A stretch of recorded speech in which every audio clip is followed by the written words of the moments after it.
وعلى فكره تصليح العمليه بيبقى اصعب بكتير جدا من ان احنا لو اشتغلنا مع عيان فريش.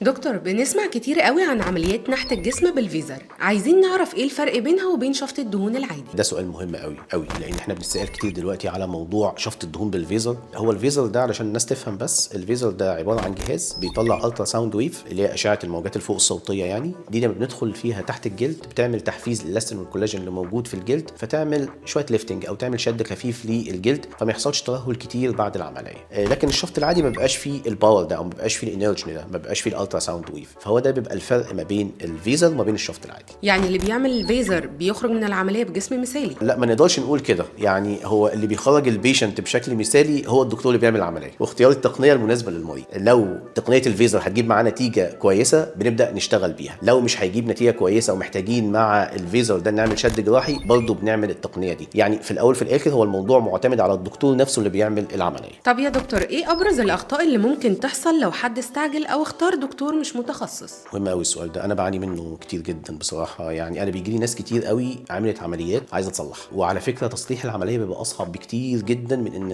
احنا لو اشتغلنا مع عيان فريش. ده بسبب ايه؟ بسبب ان هو بيروح لحد مش متخصص. انا عايز اقول لكم يا جماعه ان عمليه شفط الدهون دي هي مش عمليه سيمبل، يعني مش جهاز بندخل بنشفط بيه وخلاص. لا، عمليه شفط الدهون دي انا بعتبرها نوع من انواع الفنون. يعني لازم الدكتور نفسه يبقى عنده اكسبيرينس كويسه جدا، عنده سنسيتيفيتي عاليه في ايديه، بيعرف توزيع الدهون ازاي في الجسم، يعرف الفرق ما بين شكل الراجل وشكل الست، عارف البارامترز التجميليه كلها. فهو الموضوع مش سيمبل قوي كده. فمحتاجين ان انتوا لازم تختاروا الطبيب المناسب اللي عنده اكسبيرينس، اللي هو متخصص فعلا في مجال التجميل، لان لما بتروحوا لحد مش متخصص بيحصل كوارث.